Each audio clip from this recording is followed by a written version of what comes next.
Good morning from beautiful, sunny, warm Tennessee. I am going to tell you about my vision loss journey today, starting in August of 2007 all the way up to December of 2019. And then tomorrow I will tell you about what has happened since December of 2018. So, in August of 2007, I began having flashes of light in my visual field, and I was concerned. I went to the doctor, and he basically told me this stuff happens at your age. I was thoroughly offended because I wasn't even 30. So, I could hardly believe that I was getting old. And at what age do flashes of light start happening in your vision? Fast forward 6 months, I was driving down Colusa Highway in Yuba City, California, and my right eye was itchy, so I reached up and scratched it. And when I closed it, all the traffic that was coming towards me in the oncoming lanes disappeared. I could see around it, but all the cars were gone. I had a blind spot. I went back to the doctor, and after several visits over the next year and a half, they were unable to determine what was wrong, and that blind spot had continued to grow and morph into this weird abnormal shape. I was sent to a neuro-ophthalmologist at UC San Francisco, and he was optimistic that things would stop progressing at some point.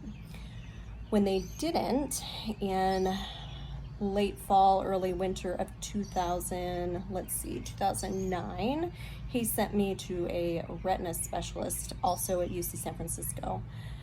I visited the retina specialist in February of 2010, and upon looking at my visual fields and looking at my eyes, she was shocked that I was still driving. My vision had not only had that blind spot morphed and grown, but my peripheral was closing in, and I really wasn't aware of it. I was also totally night blind, and I didn't know it. She told me to stop driving at night and only drive during the day when absolutely necessary. At this time, I was working as an esthetician in a salon. I had gotten my esthetician's license the year before, and I was surprised at the declaration of you should not be driving, only when necessary. So I quit working at the salon. I would drive my kids to school in the morning and stay at the school throughout the day and pick them up in the afternoon and bring them home, and that was the rest of our school year. That was 2010. So going into the next couple of years, actually August of 2010, I returned to the retina specialist for another visual field, another check, where are things at, what's the progress? And by that point, I was legally blind. I was down to 20 degrees visual field. That abnormal blind spot had pretty much just become tunnel vision, and I was down to 20 degrees visual field. My vision remained at that 20 degrees for the next probably about 2.5, 3 years. About 3 years I didn't have any progression. So 2013, and things started to close in a little bit more again. During that time I had worked at my kids' private school, and then began doing bookkeeping for a nonprofit outreach center that our church had started called the Lord's Gym of Yuba County. I did bookkeeping for them for 4 years and managed the gym for about 2.5 years. It was a great time. I thoroughly enjoyed it, but my vision was still had begun to close in again, and so I quit working there and just stayed at the kids' school volunteering and working for the next few years as my vision slowly began to close in. So between 2014 and December of 2019, my vision went from that 20 degrees down to about 5 degrees in one eye. My left eye had totally closed up by summer of 2019, and then by early fall, I would say 2019, my remaining really bad 5 degrees of vision in the right eye became foggy. It was a milky white that I was looking through all the time. And over the next few months, faces were disappearing. I couldn't see features of faces anymore. I could still read my phone. I could still see my computer. So I actually completed a full semester of college in working towards my degree in counseling and psychology, something I felt like God had told me to do. So I continued on that journey throughout that semester as that vision was just getting worse and worse, milkier, more foggy. I decided in November to have my cataracts removed. I had these teeny tiny cataracts that the doctor said, I don't think it's affecting your vision, but if we take them out, we'll know for sure.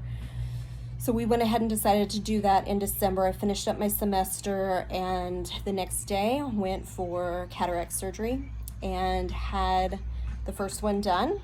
And miracle of miracles, I could actually see clearly far away for the first time in my life, because I had always had that far away vision had always been blurry for me. So I could actually see the neighbor's truck down the road, and I'd never really realized what kind of vehicle it was because it was so far away and I couldn't see it clearly, but I could see it pretty clearly, still through this milky haze, but I could see it clearly. Went ahead and had the left eye done a week later, and it made no difference in my vision whatsoever in the left eye. And that right eye had really, that clarity was gone. It only lasted a couple days. And my doctor said, in January, we're going to do this procedure. It was called a YAG procedure, Y-A-G procedure, and it was a laser that would shoot those lenses and clean them off nice and good. She said, we'll get your vision as clear as we can. If there's any cell collection on there, we'll get rid of it, and hopefully the fogginess will go away. So that's my journey all the way from August of 2007 through December of 2019. So stay tuned. Tomorrow I will tell you what happened in January after that procedure. So how have I handled all of this all along? I'll tell you that briefly because this video is getting a little bit long and I want to keep your attention. So I have had peace about it all along. I had one moment of anger, definitely many moments of frustration, but I had one moment where that anger began to build up inside me about what I was going through. And I was actually in church. I was standing in the left side of our church building. I want to say it was about somewhere around 2008, 2009. So I wasn't even legally blind. I was still driving at the time, but my vision was giving me problems, and I was just starting to get really frustrated because I had no answers. And I was standing there, and it was worship time at the end of service, and the music began to play, and I just felt this anger bubble up inside me, and I was so mad that I was dealing with this. And I immediately said, God, I don't want to be angry with you. And I'm angry right now, but I don't want to be angry with you. And I had my eyes closed, so I didn't see anything that was going on around me. But at that moment, as soon as I said that, my Pastor Al Moody, he walked by me. He placed his hand on my head and began to pray for me. And immediately, that anger was gone. I gave it to the Lord, and it's never, ever returned. Yeah, I've had moments. I've had moments of severe frustration, but I've never been angry about this process. I know that God has a plan and a purpose. I know that He heals. I absolutely believe in His healing touch. I believe that one day I will see. Even if that day is in heaven, I'm okay with that. I'm okay with that because God does have a plan and a purpose for me. I want to see, and I ask Him all the time, Lord, I want to see. But I know that He has a plan and a purpose for me. And if the next thing I see is His face in heaven, I'm okay with that because He's done enough for me. But I'm going to serve Him the rest of my life no matter what, because my circumstances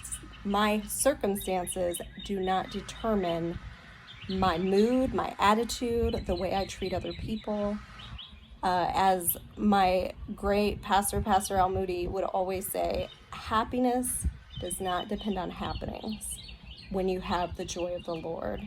And that's what I want more than anything, is the joy of the Lord. And so on this journey of vision loss, I've had a journey of faith, and I hope to be able to share that here with you. So thank you for your time. If you listened all the way to the end, I totally appreciate it. And I love each and every one of you for being here and being a part of this journey with me. Bye for now.